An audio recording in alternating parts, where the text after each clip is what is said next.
শুরু করছি এখন প্রকাশ, সঙ্গে রয়েছে আসাদুজ্জামান ইজি। আমরা আলাপ করতে চাই বাজেট পূর্বাভাস প্রসঙ্গে, অর্থাৎ আসছে যে নতুন বাজেট, সেই বাজেটে কি থাকছে, কি হতে যাচ্ছে, কি পাচ্ছি আমরা, সেই প্রসঙ্গে আজকে আলাপ করব। সেই প্রসঙ্গে আলাপে আজকে আমাদের সঙ্গে স্টুডিওতে রয়েছেন ডক্টর খন্দকার গোলাম মোয়াজ্জেম, গবেষণা পরিচালক সিপিডি, এবং সেই সঙ্গে রয়েছেন আশরাফ আহমেদ, সাবেক president, Dhaka chamber of commerce. দুজনকে স্বাগত আমাদের এই আজকের আলাপে এবং আজকের এই আয়োজনে। বাজেট পূর্বাভাস নিয়ে কথা বলতে চাই আমরা দেখেছি যে বাস্তবায়নের সক্ষমতা কম থাকলেও 15 বছর বা তার বেশি সময় ধরে আমরা দেখেছি যে কারণে অকারণে বাজেটের আকার বড় করেছে বিগত যে সরকার, তারা আকারে বড় করেছে। তো এবার অর্থ উপদেষ্টা যিনি রয়েছেন তিনি বললেন আজকে একটি অনুষ্ঠানে, আমরা শুনলাম যে এবারের যে বাজেট বক্তৃতা সেটি হবে 50 থেকে 60 পাতার মধ্যে, এবং বাজেটটা এবার তিনি অনেকটা বাস্তবমুখী করতে চান। গবেষণা সংস্থাগুলো যে সবসময় বলে থাকে তাতে মূল্যস্ফীতি কমবে, ব্যবসা বাণিজ্যের প্রসার ঘটবে বলে তিনি আশা প্রকাশ করেছেন। এখন আমরা যেটি দেখলাম যে সিপিডি তার যে বাজেটের আভাস, সেই অনুষ্ঠানে তারা যেটি বললেন যে চলতি অর্থবছর শেষে দেশের রাজস্বের ঘাটতি হতে পারে 1 লাখ কোটি টাকার বেশি, এমনটা আমরা আপনাদের প্রক্ষেপণে দেখলাম। এবং লক্ষ্য অর্জন করতে হলে সেটি বাকি সময়ে 55% প্রবৃদ্ধি করতে হবে, যেটি প্রায় অসম্ভব এবং কঠিন। এখন রাজস্বের যোগান কম এবং তা নিয়ে নতুন অর্থ বছরের ছোট একটা বাজেট দিতে হবে। কম আয় নিয়ে তুলনামূলক ছোট বাজেট দিয়ে অর্থনৈতিক পুনরুদ্ধারের কতটা বাস্তবমুখী বাজেট দিতে পারবে অন্তর্বর্তী সরকার, সেই প্রসঙ্গ দিয়ে আলাপ শুরু করতে চাই ডক্টর খন্দকার গোলাম মোয়াজ্জেম। না, যেহেতু এই সরকার একটা পূর্ণ বছর বাজেট বাস্তবায়নের অভিজ্ঞতা নিয়ে নতুন একটি বাজেট দিতে যাচ্ছে, সুতরাং সেই জায়গাটিতে বাজেট প্রণয়নের ক্ষেত্রে যে দুর্বলতাগুলো সেটিও তাদের আসলে জানা হয়েছে। এবং দেখবেন যে চলতি অর্থ বছরের বাজেট প্রায় 50,000 কোটি টাকা তারা কাটছাট করেছেন, যেটা সাম্প্রতিক বলি এবং যতটুকু শুনেছি এত বড় ভাবে কখনো বাজেট কাটছাট আসলে হয়নি। সুতরাং সেটিও একটি ইতিবাচক দিক যে তারা কোন ধরনের প্রজেক্টগুলো প্রয়োজন, কোন ধরনের প্রয়োজন না, সেই জিনিসগুলো তারা দেখেছেন এবং সেটি তারা রিয়েলাইজ করেছেন। আর একটি দিক যেটা একটা চরম বাস্তবতা হয়ে দাঁড়িয়েছে সেটা হলো রাজস্ব আদায়ের খুবই মন্থর গতি, এবং যেটা আপনি জানেন যে এখন প্রায় সম্ভবত 0.4% এনবিআর রাজস্ব গ্রোথ। তার মানে হচ্ছে সরকারের আসলে হাতে আসলে পর্যাপ্ত অর্থ নেই। সুতরাং তার ফলে সেটিও তার জন্য একটা সীমাবদ্ধতা, খুব বড় আকারের বাজেট না করতে পারার। সুতরাং এই বাস্তবতাগুলোও কিন্তু কাজ করছে নতুন একটি বাজেট প্রণয়নের ক্ষেত্রে, যে নতুন যে বাজেটটি হবে সেটির ক্ষেত্রে এডিপির আকার ছোট হবে, সেটিতে আমরা বুঝতেই পারছি। রাজনৈতিক উপদেষ্টা বললেন যে তিনি নতুন কোনো বড় প্রকল্প গ্রহণ করবেন না, খুবই ভালো প্রকল্পগুলো রয়েছে সেগুলোতেই অর্থায়ন অব্যাহত থাকবে। খুবই ভালো দিক সেটি। আমার মনে হয় যে সেটি যৌক্তিক এই দিক থেকে, যে নতুন প্রকল্প না নিয়ে যে সমস্ত চলমান প্রকল্প আছে সেগুলোকে শেষ করার উপরে গুরুত্ব দেওয়ার বিষয়টি এখানে আমাদের কাছে গুরুত্বপূর্ণ মনে হয়। আবার একই সাথে এটাও প্রয়োজন যে রেভিনিউ বাজেটের ক্ষেত্রেও কিন্তু বিভিন্ন রকমের বিস্তর অভিযোগ রয়েছে, যে এখানেও ডেভেলপমেন্ট বাজেট কাটছাট করাটা আমরা সচরাচর জানতে পারি যে হ্যাঁ, এখানে প্রচুর পরিমাণে বাড়তি ব্যয় দেখানো হয় বা অপচয়ের মতো ঘটনা ঘটে, কিন্তু রেভিনিউ বাজেটের ক্ষেত্রেও কিন্তু বিভিন্ন রকমের অভিযোগ রয়েছে, যে এটাকেও কিন্তু বিভিন্নভাবে বিভিন্ন ধরনের খাত উপখাত তৈরি করে প্রচুর এখানে অর্থের সংশ্লেষ দেখানো হয়, সেগুলো কিন্তু কাটছাট করার একটা বিষয় রয়েছে। আমি নিজে বিভিন্ন সরকারের বিভিন্ন অংশের সাথে কিছু কাজ করার অভিজ্ঞতার জন্য জানি যে যেমন প্রশিক্ষণ বাবদ একটা বিপুল বাজেট থাকে, এবং এটি যতটা না প্রশিক্ষণ হয় তার থেকে বরঞ্চ হলো বিভিন্ন ধরনের কর্মকর্তা যারা রয়েছেন তাদের এক ধরনের অর্থ প্রদানের মতো একটা বিষয়, এরকম একটা ঘটনা ঘটে। সুতরাং এই ধরনের জিনিসগুলো বাদ দেওয়ার বিষয় রয়েছে। আমরা বেশ সরব ছিলাম সরকার যাতে নতুন গাড়ি না কেনেন, সম্ভবত সেটি বন্ধ ছিল। আমি আশা করব যে সেই একই জায়গা থেকে এখন নতুন যে বাজেটেও যাতে আবার বিপুল পরিমাণ গাড়ি কেনার মতো যাতে কোনো প্রকল্প বরাদ্দ না। পুনরুদ্ধারের ক্ষেত্রে মনোযোগী হতে হবে সরকার, এই বাজেট দিয়ে বলা হচ্ছে। না, সেটি তো অবশ্যই অর্থনৈতিক এই জায়গাতে সরকারের চ্যালেঞ্জগুলো কোথায় দেখছেন বাজেটের ক্ষেত্রে? সেটির ক্ষেত্রে প্রথমত যে বাজেটের মধ্যে যেটি আপনি দেখবেন সেটি হলো সরকার কতটা মানে কি বলা যেতে কম মানে খরচ কমিয়ে কতটা টাইটেনিং বাজেট করছে। যেমন যেটা কিনা- সবসময় আমরা দেখি মজ্জম ভাই যে বড় রকমের ঘাটতি রেখে সরকার বাজেট দেয়, এবার নিশ্চয়ই ঘাটতি কমিয়ে সরকার বাজেট দেবে তেমনটা আমরা প্রত্যাশা করবো। যেমন চলতি বাজেটে ঘাটতি রাখা হয়েছিল 2,56,000 কোটি টাকা, এত টাকা ঘাটতি রেখে বাজেট দেওয়াটা সচরাচর আমাদের 5% ঘাটতি। জিডিপির ঘাটতি রেখে ঘাটতি আসলে রেখে বাজেট করা হয়। আমার ধারণা এবছরও আসলে তাই হবে। তার কারণ একটি হলো যে যেহেতু সরকারের রাজস্ব আদায় কম এবং আগামী অর্থ বছরে সম্ভবত প্রক্ষেপণের মাত্রা হয়তো যাওয়া কষ্টকর হবে, সুতরাং ঘাটতি অর্থায়ন আমাদের প্রয়োজন হবে। এটাকে নেতিবাচকভাবে দেখার প্রয়োজন নেই যে আমাদের ঘাটতি না করে আমরা শুধুমাত্র রাজস্ব দিয়ে আমরা বাজেট করতে পারবো না। উদীয়মান অর্থনীতিতে প্রচুর পরিমাণে ঘাটতি কাজ রেখে। থাকে, সেটি লাগবে। যেটি প্রয়োজন সেটি হলো যে আপনি যে ঘাটতি অর্থায়নটি করছেন সেটি কোন কোন উৎসগুলো থেকে নিয়ে করছেন, এটি কি ব্যয়বহুল উৎস ব্যবহার করছেন, সেই ধরনের ঋণগুলো নিয়ে আমরা তো এটি ব্যাংক করতে নির্ভর যাচ্ছেন। হয়ে পড়ছি, মানে স্থানীয় যে উৎস থেকে যে ঋণ নেই আমরা তো ব্যাংক থেকে বেশি নিই। সেটাই, সুতরাং সেটির দিকে নজর দেওয়া যে আপনি ব্যাংকের জায়গাটিকে ব্যাংক থেকে যে ঋণ নিয়ে আসলে আপনি কোন ধরনের প্রকল্প করছেন। যেমন এর ভিতরে আপনি জানেন যে কেন্দ্রীয় ব্যাংকের পক্ষ থেকে বিভিন্ন ব্যাংকের ঋণ দেওয়া হয়েছে 22,500 কোটি টাকা, এগুলোকে পুনরুদ্ধারের জন্য আবার নতুন করে 5,000 কোটি টাকা সেখানে দেওয়া হয়েছে। ছাপার কথা বলো। আমার আশঙ্কা যে এই প্রবণতাটি সহসা বন্ধ হবে না, এই ধরনের প্রবণতা হয়তো চলতে থাকবে। সুতরাং এই ধরনের প্রকল্পের জন্য অর্থ নেওয়াটা কতটা যৌক্তিক সেটি এখানে একটি বিষয় রয়েছে। আবার ঠিক একইভাবে বিদেশি উৎসগুলো থেকে যখন ঋণ করবেন তখন আপনি আসলে কোন ধরনের প্রকল্পের জন্য কি ঋণ নিচ্ছেন সেটিও কিন্তু একটি গুরুত্বপূর্ণ বিষয়। যেমন সাপ্লায়ার্স ক্রেডিট নেবার একটা প্রবণতা তৈরি হয়েছিল, যেমন এই মুহূর্তে জ্বালানি খাতে যে পেমেন্টের যে সমস্যা, সেই পেমেন্ট মেটানোর জন্য সরকারকে দেখা যাচ্ছে যে বিভিন্ন উৎস থেকে ঋণ নিচ্ছেন। এগুলো কিন্তু কখনো কখনো ব্যয়বহুল হয়ে যাচ্ছে, কেননা এগুলো 1 বছরের মধ্যে রিপেয়েবল এবং মাত্র 2-3 মাসের হচ্ছে সম্ভবত গ্রেস পিরিয়ড থাকে, ইন্টারেস্ট রেটও কোয়াইট হাই। সুতরাং ওই ধরনের ঋণ নিয়ে কিন্তু আরও উল্টো আমাদের ঋণগ্রস্ততা বেড়ে যায়। সুতরাং সেই জায়গাটিও দরকার আছে যে আপনি ঘাটতি বাজেটটি করছেন, আপনি ঋণের উৎসগুলো কি, আপনি কি আবার প্রচুর পরিমাণে আসলে টাকা ছাপিয়ে সেটি করার এক ধরনের প্রবণতা কিনা, আবার এর ফলে আবার বেসরকারি খাতের ঋণ প্রাপ্তির সংকোচন হয়ে যায় কিনা, সেই বিষয়গুলো আসলে এখানে নজর দেওয়ার দরকার আছে। জি, আমি আসবো আপনার কাছে। আশরাফ আহমেদ, আপনার কাছে আসতে চাই এ প্রসঙ্গে। মানে বাজেট ঘাটতি মেটাতে আমরা দেখি সরকার মানে যে ঘাটতি রাখে সেই ঘাটতি মেটানোর জন্য দুটি উৎস থেকে মোটা দাগে আসলে নিয়ে থাকে, একটি বিদেশি উৎস আর একটি স্থানীয় উৎস। তো স্থানীয় যে উৎস তার মধ্যে সঞ্চয়পত্র থাকে, ব্যাংক থাকে। আমরা একসময় দেখতাম সঞ্চয়পত্রের উপর নির্ভরশীলতা ছিল, কিন্তু সেটি আস্তে আস্তে কমতে শুরু করেছে। তার বদলে সরকার আসলে মানে ব্যাংক খাতের উপর বেশি নির্ভর হয়ে পড়ছে। ব্যাংক খাতের উপর যখন সরকার বেশি ঋণ নেয় তখন বেসরকারি খাতে ঋণের প্রবাহ তো অনেকটাই কমে যায়। সেজন্য বেসরকারি খাতে যারা উদ্যোক্তা তারা এক ধরনের সংকটের মধ্য দিয়ে যান কিনা সেটি এক ধরনের প্রশ্ন। এবং আমরা দেখলাম যে ঢাকা চেম্বার এবার একক যে ভ্যাটের যে হার সেটি আসলে সুপারিশ করেছে, আমরা জানি। এতে করে আসলে কি সুবিধা পাওয়া যাবে সেটি একটু জানার, এবং আসছে বাজেটে ব্যবসায়ী যে সংগঠনগুলো রয়েছে তাদের চাওয়াগুলো কি কি। সহজ প্রশ্নটা দিয়ে আগে শুরু করে, আপনি অনেকগুলো প্রশ্ন করে ফেলেছেন। দেখুন, ভ্যাটের ব্যাপারটা হচ্ছে আপনাকে যেহেতু এটা স্টেজ বাই স্টেজ হয়, আপনি যদি এটাকে একটা ইউনিফর্ম ভ্যাট রেটে না রাখেন তখন যেটা হয় যে ডাউন দ্য ল্যাডার এটা ম্যাচ করাটা সম্ভব হয় না। মানে আমি একটু এক্সপ্লেন করি আপনাকে। দেখুন, আমি আমদানি পর্যায়ে আমি ভ্যাট দিচ্ছি 15%। আপনার কাছে যখন আমি বিক্রি করছি এবং তারপরে আপনি যখন আবার মোয়াজ্জেম ভাইয়ের কাছে বিক্রি করছেন তখন কিন্তু আলটিমেটলি ভ্যাটটা দিচ্ছেন কিন্তু মোয়াজ্জেম ভাই।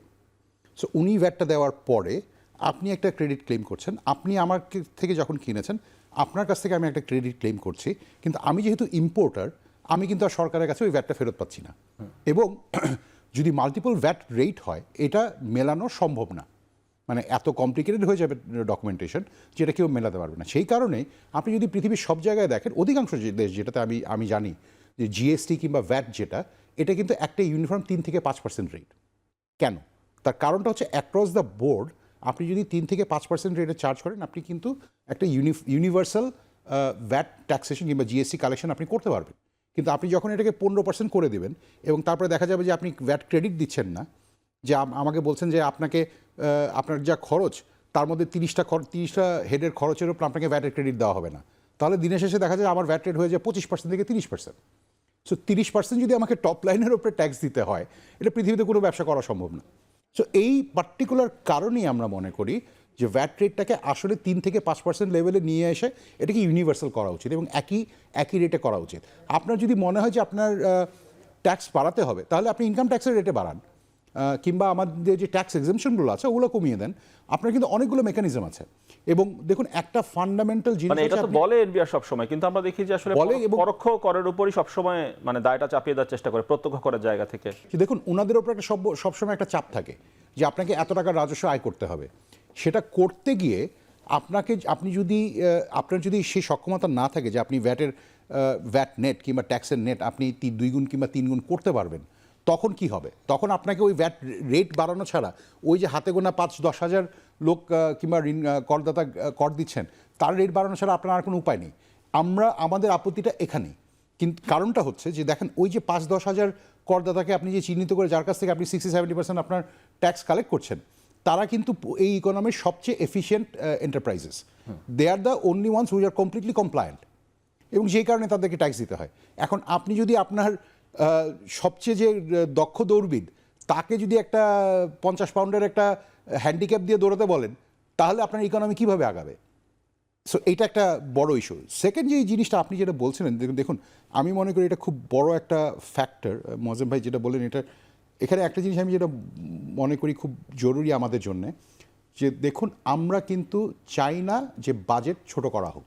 তার কারণটা হচ্ছে এই মুহূর্তে আমাদের ইকোনমি একটা ভয়াবহ চাপের মুখে আছে। আমাদের জন্য যে আমাদের যে গ্রোথ টার্গেটস, এটা মেনটেন করাটা খুব দুরূহ একটা কাজ হয়ে যাচ্ছে, কারণ প্রাইভেট সেক্টর থেকে ইনভেস্টমেন্ট করতে পারছি না আমরা। একদিকে যেমন আমাদের যথেষ্ট ঋণের প্রবাহ নেই, অন্যদিকে যেটা হচ্ছে যে আমাদের যে এক্সিস্টিং ব্যবসাগুলো আছে সেখানেও প্রফিটস খুব ড্রাস্টিক্যালি কমে যাচ্ছে এবং সেলস স্ট্যাগনেট করে যাচ্ছে। সো এই সব মিলিয়ে আপনি যদি সংকোচনশীল কিংবা খুব কনজারভেটিভ বাজেট করতে যান এই বছর, আমাদের যে সংকটটা চলছে এখন এটা আরও ঘনীভূত হবে। বরঞ্চ আমি মনে করি যে বাজেটের আকার ছোট না করে, আচ্ছা একটু এইভাবে ভেঙে বলি, আমাদের যে উন্নয়ন বাজেট আমি মনে করি এটা বাড়ানো দরকার। যদি কমাতে হয় তাহলে আসলে রাজস্ব খাতে কিংবা যেটা আমাদের যে রেভিনিউ এক্সপেন্ডিচার যেগুলো, সেখানে কমানোটা জন্য জোর দেওয়াটা অনেক বেশি জরুরি। এক্সাম্পল দিই, দেখুন আপনার ট্রেনিং বাজেটে যেটা মিসইউজ হয় আমরা জানি। সো ট্রেনিং বাজেটে আপনি তার যেখানে ইউজফুল হবে সেই এফিসিয়েন্সিটা যদি আপনি বাড়াতে পারেন, ওইখানে যে ওয়েস্টেজটা যেটা হয় সেটা যদি আপনি কমাতে পারেন, সেখান থেকেও কিন্তু দেখবেন আপনার অনেক টাকা বেরিয়ে আসছে, কয়েক পার্সেন্টেজ অফ বাজেট বেরিয়ে আসছে। সো এই যে এই এফিসিয়েন্সি ড্রাইভগুলো, আমরা কিন্তু এটার কমপ্লিটলি এটার পক্ষে। কিন্তু আমি মনে করি না যে এই কাজটা না করে আপনি ডেভেলপমেন্ট এক্সপেন্ডিচার কমিয়ে দিয়ে যে একটা ছোট বাজেট করে নিয়ে আসেন কারণ আপনার রেভিনিউ শর্টফল হচ্ছে, এটা আমরা মনে করি না কাম্য। ব্যাপারটা হচ্ছে এরকম যে আপনাকে বাজেট বাড়াতে হবে কারণ আপনার ডেভেলপমেন্ট এক্সপেন্ডিচার বাড়াতে হবে। ডেভেলপমেন্ট এক্সপেন্ডিচার না বাড়লে আপনার ইকোনমিক গ্রোথ বাড়বে না। এখন তো সরকারের হাতে আসলে রাজস্ব খাতে তো আসলে আয় কম।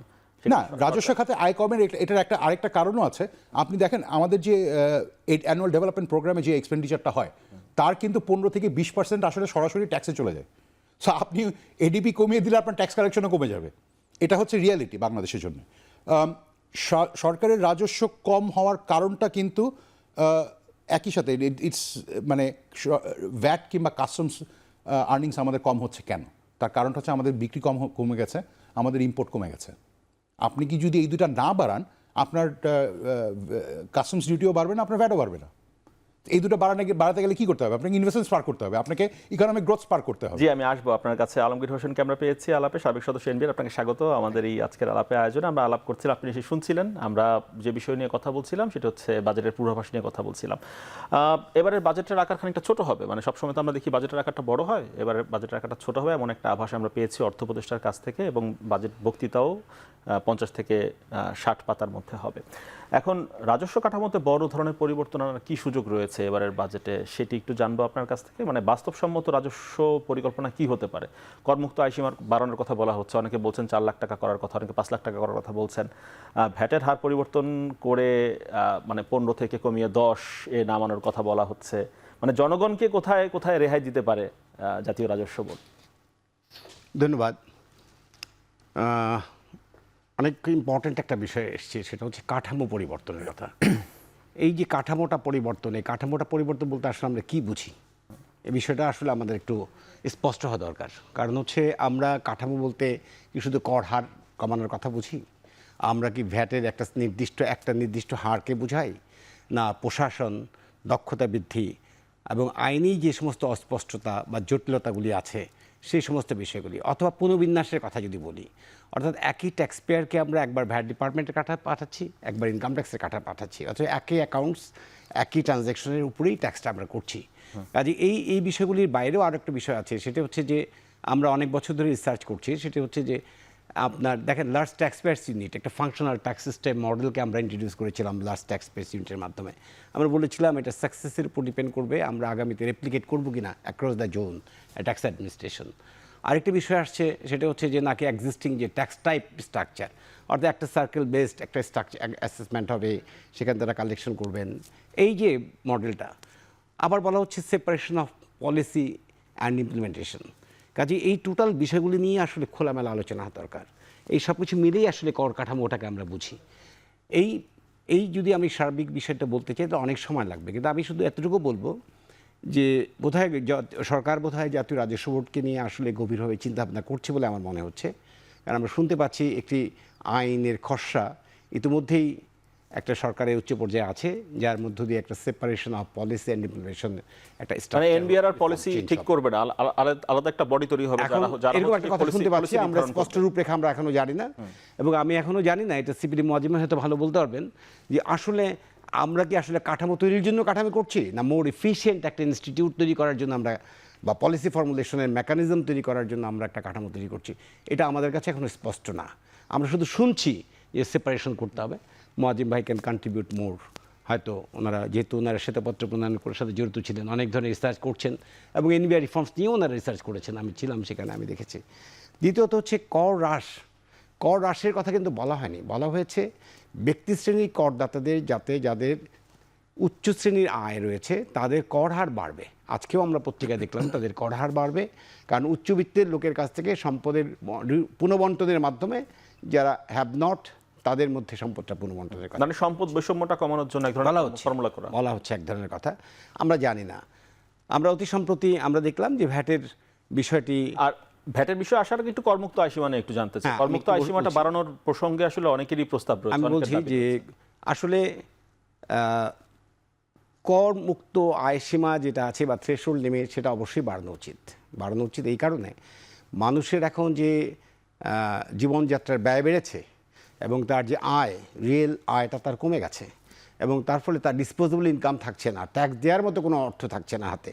তার জীবনযাত্রার ন্যূনতম ব্যয় মেটানোর জন্যই তার সমস্ত অর্থ ব্যয় হয়ে যাচ্ছে। তার ফলে তার হাতে যেহেতু কোনো কর পরিশোধ করার জন্য অর্থ থাকছে না, কাজে আমি মনে করি থ্রেশহোল্ড লিমিট বাড়ানো উচিত। এবং ব্যক্তি করের যে ব্যক্তি শ্রেণী করদাতা সীমা, করদাতার যে করের যে হার, সেটিও কি আসলে ব্যক্তি শ্রেণী করদাতা আমার মনে হয় হারটা মনে হয় পৃথিবীর মধ্যে সবচেয়ে কম আছে বাংলাদেশে। কারণ আমরা জানি যে ইউরোপ আমেরিকাতে আমরা পেরোল ট্যাক্সেশন আরও অনেক অনেক বেশি, এবং আমাদের ব্যক্তি শ্রেণীর করদাতাদের হার দেখেন 0% থেকে 5 থেকে 10 থেকে 15, 20, 25 এবং 30% পর্যন্ত আছে পৃথিবীর। আমার মনে হয় যে এই রেটটা সবচেয়ে কম বাংলাদেশে। কাজে এই জায়গাটায় রেটটা কমানোর কোনো সুযোগ আছে বলে মনে হয় না, বাট থ্রেশহোল্ড লিমিটটা বাড়ানো উচিত, যাতে তাতে করে আসলে অনেকেই আরও হতে পারে। আরেকটি বিষয় জায়গাতে বাড়ানো হতে পারে, সেটা হচ্ছে মাঝখানের যে ব্যবধানটা, সে 5 লাখ টাকা বা 7 লাখ টাকা, কোনো একটা পর্যায়ে কিন্তু এই ব্যবধানটাগুলি বাড়ানো উচিত। আমি বলছি সে প্রথমে 1,03,50,000 বা 4 লক্ষ টাকা যদি শূন্য আয় হয়, তারপরের 1 লক্ষ টাকা হচ্ছে 5%। এটা 1 লক্ষ টাকার পরিবর্তে যদি 2 লক্ষ টাকা করে দিই, তারপর এটা যদি 5 লক্ষর জায়গায় 7 লক্ষ, মানে স্ল্যাবের গ্যাপ যদি বাড়িয়ে দিই, তাহলে নিম্ন আয়ের যারা আয় করদাতা আছেন তাদের জন্য এটা সাশ্রয়ী হবে, স্বস্তির হবে। আমরা একটা বিরতি নিয়ে ফিরে আসি বাকি আলাপের জন্য। দর্শক, একটা বিরতির পর আবারও ফিরছি এখন প্রকাশন।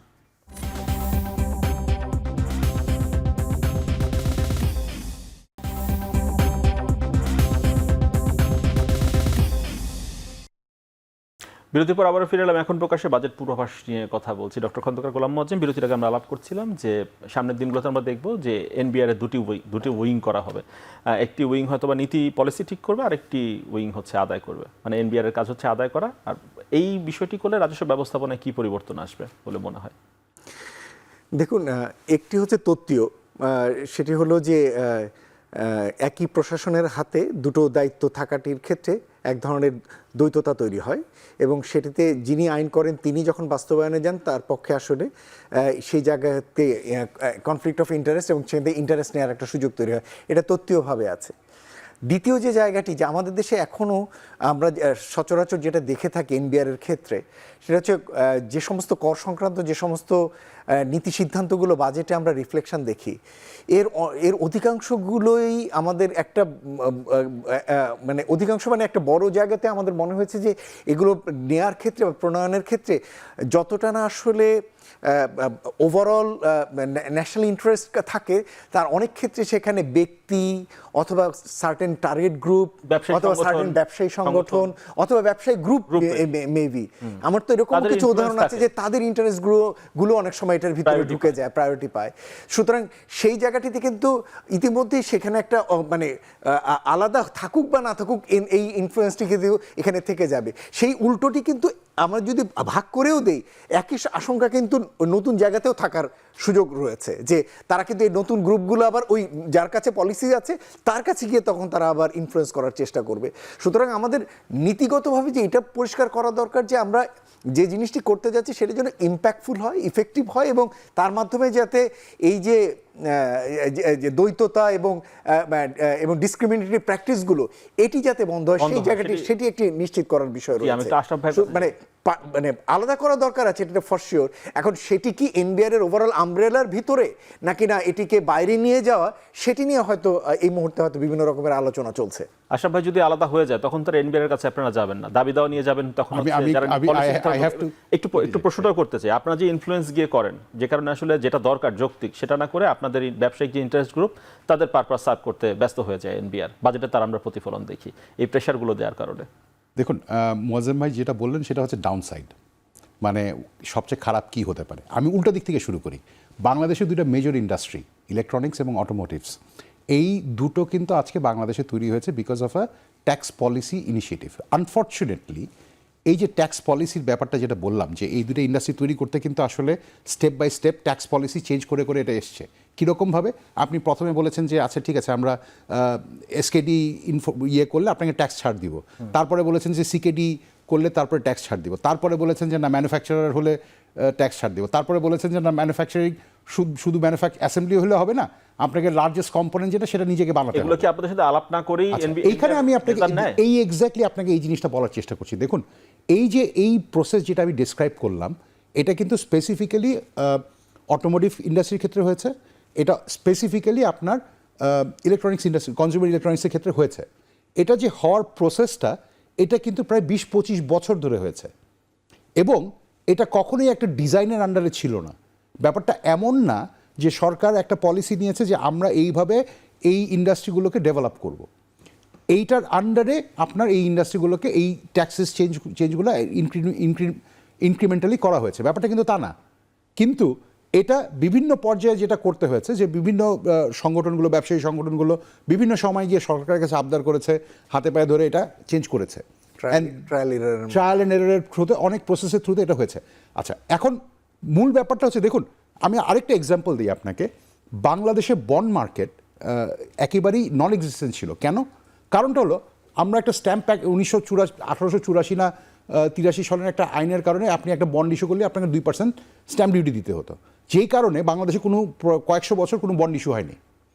যেই মুহূর্তে আপনি এটা তুলে নিয়েছেন এবং একটা অল্টারনেট মেকানিজম করে দিয়েছেন যে আপনি সিডিবিএল এর থ্রুতে করলে কিংবা ইলেকট্রনিক্যালি ইস্যু করলে এটা ট্যাক্সটা অ্যাপ্লিকেশন হয় না, তখনই কিন্তু সাথে সাথে আপনার বন্ড মার্কেট চালু হওয়া শুরু হয়েছে। এই ডিসিশনগুলো, যে ট্যাক্স পলিসি টুইক করে কিভাবে আপনাকে গ্রোথের জন্য ট্যাক্স করতে হবে, আপনি যদি ব্যাপারটা চাষ করার মতো, ট্যাক্স ফার্মিংয়ের কথা যদি বলি, আপনি যদি সময় মতো বীজ না দেন, আপনি যদি সময় মতো ইরিগেশন না করেন, আপনার তো শস্য ফলবে না। শস্য না ফললে কি হবে? আপনাকে দেখা যাবে যে আপনি ওই গাছের ন্যাচারাল থেকেই পাচ্ছেন, আর তো পাচ্ছেন না। আমরা এমনও দেখেছি যে বাজেট দেওয়ার পরে বড় যারা শিল্প গোষ্ঠী বা যারা ব্যবসায়ী গোষ্ঠী, তাদের চাপে কিন্তু আবার এনবিআর সেগুলোর প্রজ্ঞাপন দিয়ে রহিত করতে বা চেঞ্জ করতে কিন্তু শুধু যে তাদের চাপে চেঞ্জ করে তা না, যখন আমরা হাজার হাজার লোকজন রাস্তায় নেমে যখন আমরা আন্দোলন করি ভ্যাট দিব না, তখনও তো সরকার চেঞ্জ করতে বাধ্য হয়। ব্যাপারটা হচ্ছে আপনাকে এই জিনিসটা আপনাকে মাথায় রাখতে হবে যে ট্যাক্সটা দিতে হচ্ছে কাকে? ব্যবসায়ীদেরকে। এখন আপনি যদি এমন একটা টুইক করেন ট্যাক্স রুলে যেটাতে আমাদের জন্য সার্ভাইভাল একটা ডিফিকাল্ট হয়ে যায়, সেটা আপনার বড় কি ছোট, আমাদেরকে সব ধরনের প্রচেষ্টা নিতেই হবে। আচ্ছা, আমরা একটু যাই আলমগীর হোসেন আপনার কাছে। কেন ব্যবসায়িক গোষ্ঠীর চাপে নথি স্বীকার করে এনবিআর? কেন যেটা ইকোনমিক আসলে দরকার সেই আসলে আমি এখানে আমাকে একটু সময় দেন। সেটা হচ্ছে ট্যাক্সিং সিস্টেমটা এরকম। আপনি যদি দেখেন ফেরাউনের সময় যে ট্যাক্স সিস্টেমটা ছিল বা রোমান সাম্রাজ্যের ট্যাক্স সিস্টেম ছিল, আপনি সেখানেও দেখবেন যে অলিগার্করা সবসময় রাষ্ট্রের উপর প্রভাব বিস্তার করে তার ট্যাক্স এক্সাম্পশন, ট্যাক্স বেনিফিট, এই ধরনের বেনিফিটগুলি তারা অব্যাহতভাবে ভোগ করে আসছে। এই বর্তমান যে পুঁজিবাদী সমাজের যে বিকাশমান পুঁজিবাদ সমাজ, আরও বিকশিত পুঁজিবাদী সমাজ ব্যবস্থাও কিন্তু সোসাইটির ইকোনমিতে যে সমস্ত অলিগার্করা আছে তারা ভেরি পাওয়ারফুল। তারা পলিটিক্সকে নিয়ন্ত্রণ করে। যেহেতু তারা পলিটিক্সকে নিয়ন্ত্রণ করে, কাজে তারা বিভিন্ন পলিসিকেও তারা নিয়ন্ত্রণ করতে পারে। এটা একটা মেজর ইস্যু। কাজেই আপনি যখন একটা পলিসিকে আপনি যখন একটা করবেন, pro people is not organized. Truly যদি বলি, আপনি people individual, they are not organized, but এই জন্য তাদের ভাগে কিছুই জোটে না। তাদের ভাগে কিছু জোটে না, কিন্তু তারা বিশেষ বড় কমিউনিটি যারা আছেন তারা গোষ্ঠীভুক্ত, এবং তাদেরই যখন সমস্যা হয়ে যাচ্ছে তখন দে ক্যান ক্রিয়েট প্রেশার। এটা হচ্ছে একটা দিক। আরেকটা দিক হচ্ছে যে উনি যেটা বলছিলেন, যেটা হচ্ছে আমাদের কেন ফাইট করে নিতে হচ্ছে, এই যে ধাপে ধাপে কেন আসবে। দেখেন, এগুলি হচ্ছে ইন্টিগ্রেটেড ন্যাশনাল পলিসি ইস্যু, এনবিআরের ইন্ডিভিজুয়াল কোনো টাস্ক না। আপনি রাষ্ট্রীয় সিদ্ধান্ত হবে যে আমরা বাংলাদেশে ইলেকট্রনিক কার্ডের এখানে ম্যানুফ্যাকচারিংয়ের প্ল্যান্টে যাব। ওয়েল, এটা সিদ্ধান্ত যদি হয় তাহলে আমার কোন কোন সেক্টরে আমার অ্যাড্রেস করতে হবে, আমার ট্যাক্সের ইস্যুটা যদি অ্যাড্রেস করতে হয়, ভ্যাটের ইস্যুটা অ্যাড্রেস করতে হয়, আমার যদি প্লাস্টিক, যেহেতু মেজর কম্পোনেন্ট হচ্ছে প্লাস্টিক ইন্ডাস্ট্রিকে যদি অ্যাড্রেস করতে হয়, আমার এটার সাথে ট্রেনিংকে যদি অ্যাড্রেস করতে হয়, অনেকগুলি ভ্যারিয়েবলকে অ্যাড্রেস করতে হবে, আমার ইম্পোর্ট পলিসিকে যদি অ্যাড্রেস করতে হয়, সমস্ত কিছুকে অ্যাড্রেস করে দেন আপনি একটা ইন্টিগ্রেটেড ফর্মুলা তৈরি করবেন। আমাদের প্রশ্ন হচ্ছে, বাংলাদেশে এই জায়গাটায় একটা বড় ঘাটতি আছে যে বিভিন্ন পলিসি বাণিজ্য মন্ত্রণালয় বলছে তার নিজস্ব এজেন্ডা বাস্তবায়নের জন্য বলছে যে এটাকে করে দিতে হবে ট্যাক্স এক্সাম্পশন, শিল্প মন্ত্রণালয় বলছে তার মতো করে, বিডা বলছে বিডা, কৃষি বলছে কৃষি, সবগুলি চাপ এসে আমি আসবো আলমগীর হোসেন, একটু গোলাম মজমের কাছে একটু আসতেই চাই। মজম ভাই, মানে আপনারা তো অনেক সময় বলেন যে এনবিআরকে আসলে দীর্ঘমেয়াদী একটা ট্যাক্স পলিসি নিতে হবে যেন ব্যবসায়ীরা ইনভেস্টার আগে বুঝতে পারে যে আগামী 5 বছরে কর কাঠামো কোনো পরিবর্তন আসবে কিনা, কি হবে। মানে এই কারণেই কি এনবিআর আসলে ব্যর্থ হয় দীর্ঘমেয়াদী পলিসিগুলো নিতে, কারণ বারবার ইন্টারাপ্ট হয় প্রেশার গ্রুপের? না, তা কেন?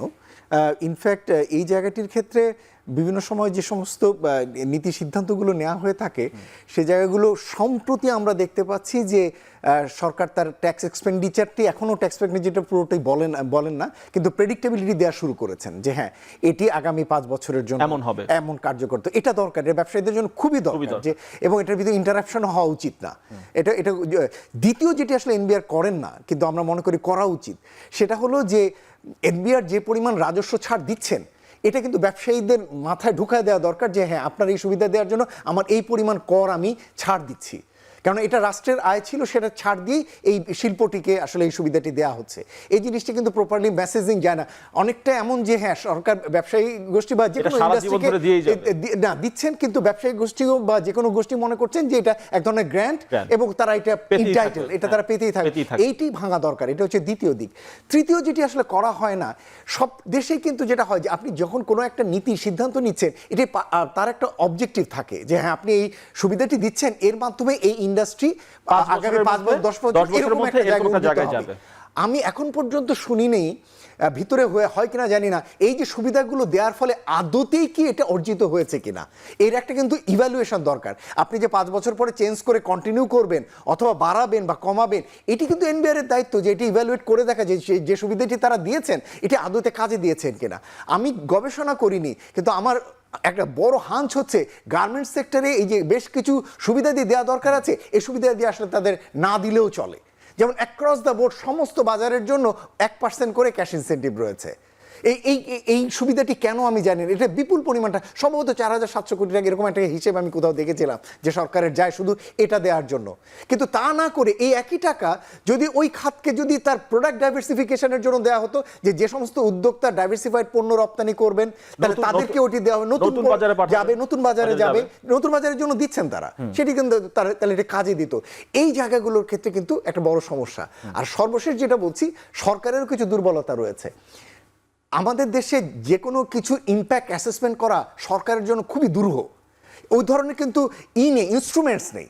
যেমন আমি এনবিআর যদি চায় যে ঠিক আছে আমি মোয়াজ্জেমকে দিব না, আমি এজিকে দিব, সরকার কিন্তু টার্গেট বের করতে পারবে না যে এজি আসলে কে আর মোয়াজ্জেম আসলে কে, কেননা দুজনই মানুষ, এইভাবে সরকারের কাছে তার পরিচয়। সুতরাং এই যে ইনস্ট্রুমেন্টস লাগবে, যে আমি ধরবো যে এজি হচ্ছে ছোট গ্রুপের কোম্পানি আর মোয়াজ্জেম হচ্ছে একটা বড় কোম্পানি, এটা ধরার জন্য কিন্তু প্রপার ইনস্ট্রুমেন্টসগুলো সরকারের হাতে নেই।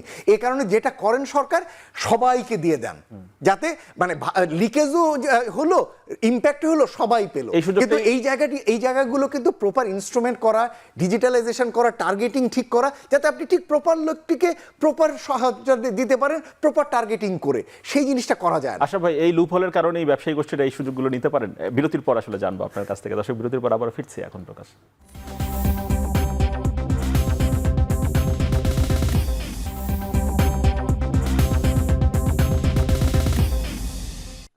বিরতির পর আবারও ফিরে এলাম এখন প্রকাশে। আলাপ করছি বাজেটের পূর্বাভাস প্রসঙ্গে। আশরাফ আহমেদ, আপনার কাছে আসতে চাই। বিরতির আগে যে আলাপ করছিলাম যে এনবিআর এর আসলে অ্যাসেসমেন্ট করার সক্ষমতার জায়গায় ঘাটতি রয়েছে অনেক ক্ষেত্রে, সে কারণে ব্যবসায়ীরা যে সুবিধা পান সেটি তারা অব্যাহত রাখার জন্য প্রেশার তৈরি করেন এবং এনবিআর এক রকমের বাধ্য হয় আসলে সেই সুবিধা দেওয়ার জন্য।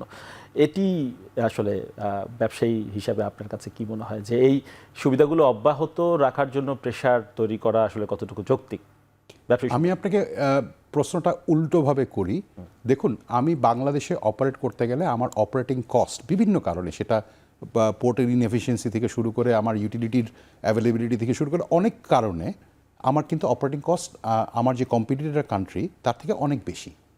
এখন আপনি যদি চান অ্যাজ এ কান্ট্রি, আপনি যদি চান যে আমরা কম্পিটিটিভ থাকি, বিশেষ করে এক্সপোর্ট মার্কেটে, তাহলে আপনাকে কি করতে হবে? আশরাফ ভাই, এটা তো আপনাকে 5 বছরের জন্য দেওয়া হয়েছে। না, 5 বছর শেষে আপনারা আবার এটা আরো 5 বছরের জন্য দাবি করেন। ব্যাপারটা হচ্ছে এরকম যে 5 বছরের, মানে আমি কিন্তু পারপেচুয়াল ট্যাক্স ব্রেকের হিসাবে বিশ্বাস করি না, আমি এটা প্রথমে এগ্রি করে নিচ্ছি। কিন্তু আপনাকে যেটা বুঝতে হবে যে আমরা যে 5 বছর 10 বছর করছি, এটা 5 বছর কেন, এটা 10 বছর কেন? তার আগের প্রশ্নটা হচ্ছে আপনাকে এই ইনসেনটিভটা দরকার কেন? এই ফার্স্ট জিনিস, যেন আপনি নিজের পায়ে এই খাতটা দাঁড়াতে পারেন, না যেন একটা জায়গায় নির্দিষ্ট লক্ষ্যে পৌঁছাতে পারেন। আমি একটু শেষ করে নিই। আপনাকে এই ইনসেনটিভটা দেওয়ার দরকারটা হচ্ছে বিকজ আপনি এটা ছাড়া আপনি কম্পিট করতে পারবেন না। কেন পারবেন না? বিকজ আপনার operating cost higher, inefficiency, system inefficiency আছে।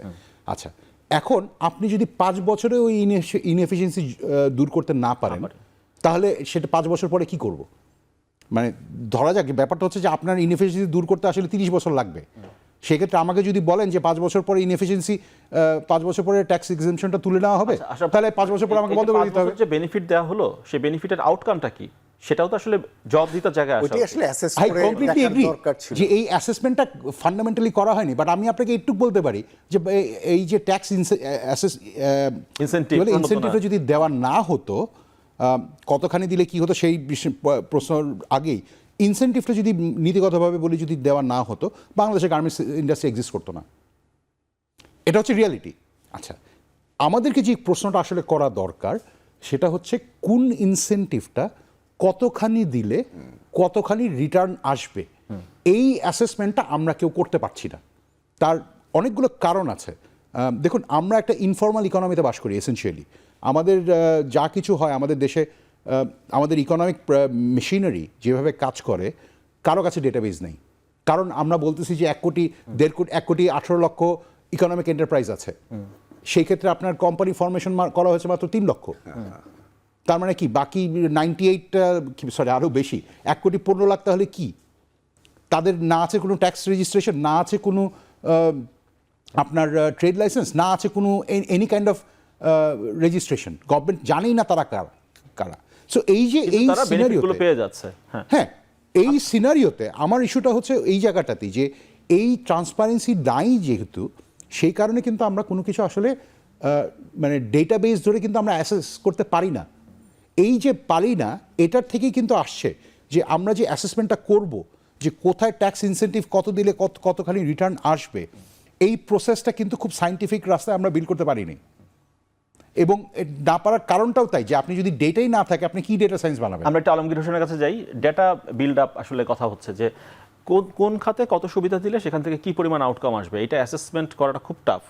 তো এনবিআর এই সক্ষমতা কেন গড়ে ওঠেনি? তাহলে কি এনবিআর কোনো ধরনের যাচাই বাছাই ছাড়াই যারা আসেন তাদের প্রেসারে আসলে এই সুবিধাগুলো দিয়ে আসছেন দিনের পর দিন? না, এখানে আসলে একটা রাষ্ট্রীয় পর্যায়ে কিছু সিদ্ধান্ত হয়।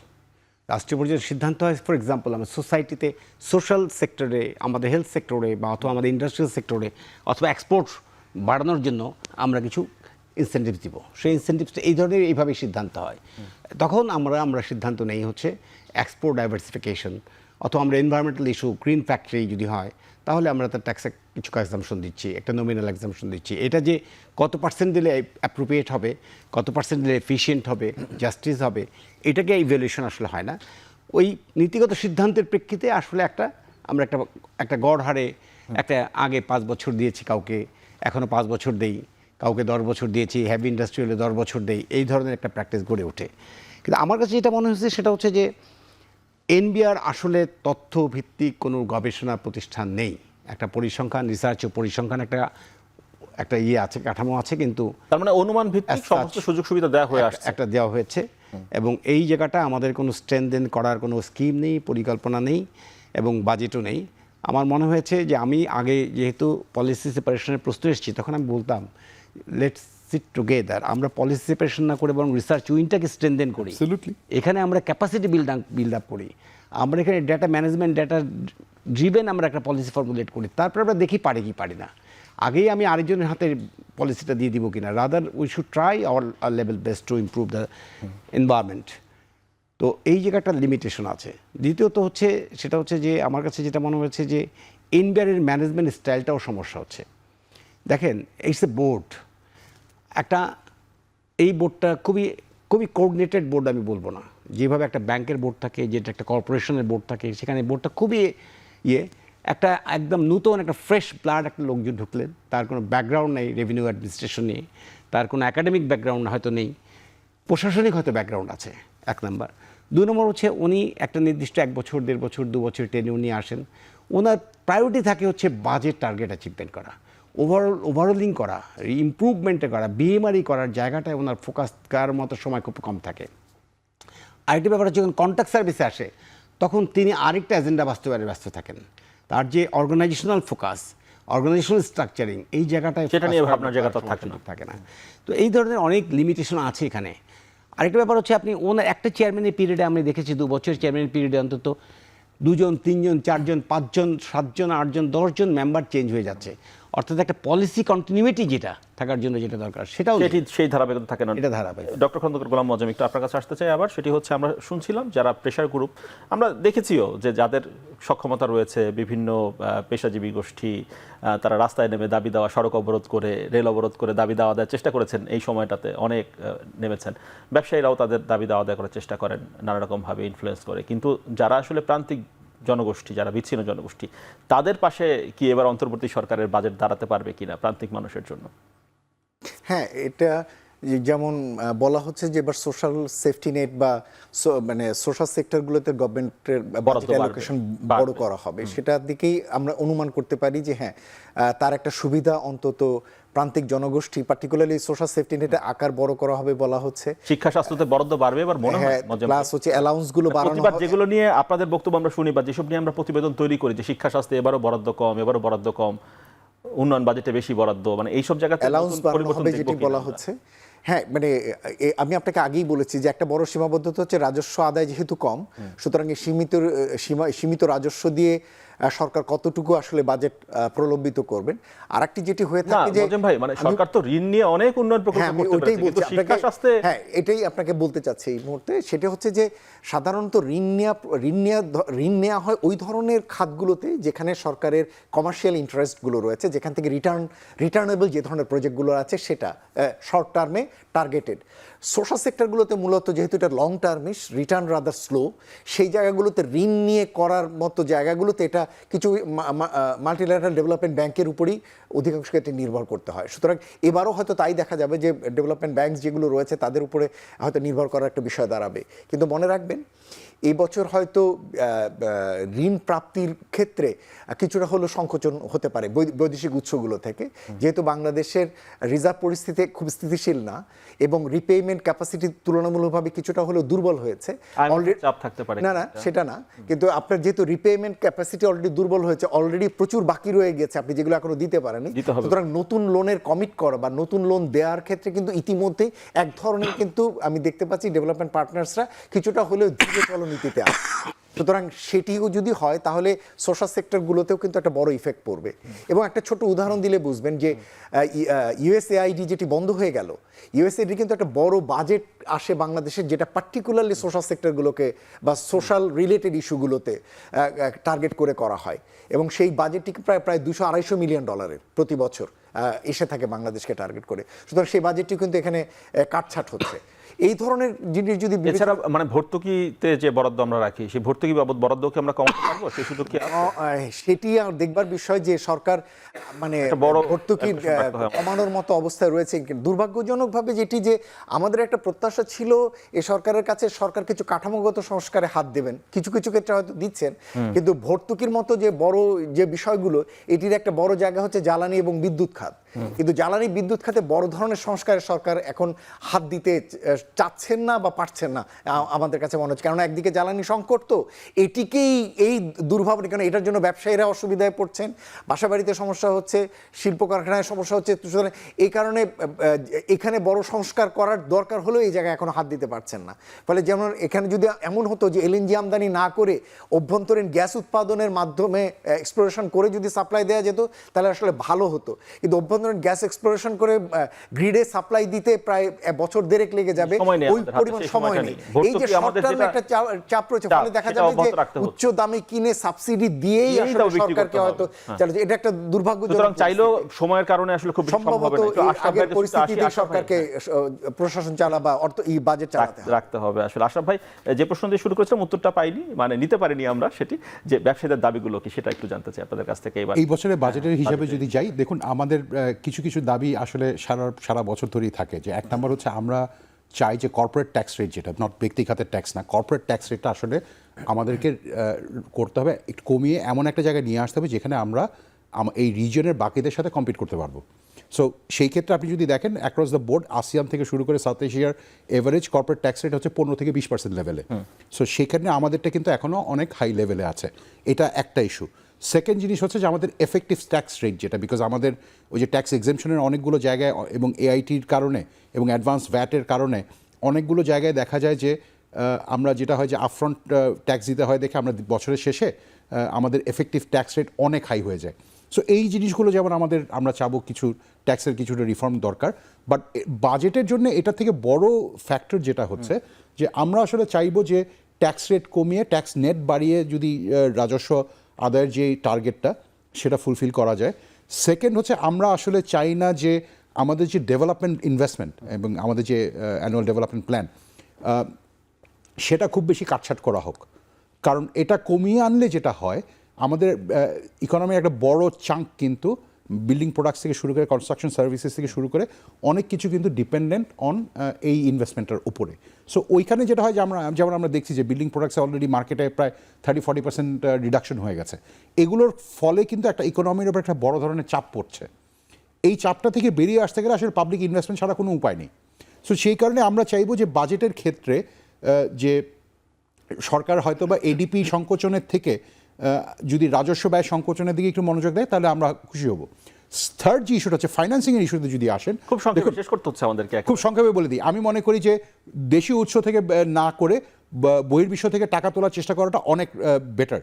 আমরা হিস্টোরিক্যালি শুধুমাত্র কনসেশনাল লোনের দিকে তাকিয়ে থাকি, তার বাইরেও কিন্তু আসলে অনেক লোনের সোর্স আছে যেগুলো আমরা ট্যাপ করেছি বাংলাদেশ থেকে এবং আরও ভবিষ্যতে আরও করতে পারবো। ওয়ার্ল্ড ব্যাংক এবং IMF এর মতো প্রতিষ্ঠানের বাইরেও কমার্শিয়ালও কিন্তু প্রচুর টাকা ইন্টারন্যাশনাল মার্কেট থেকে তোলা যায়।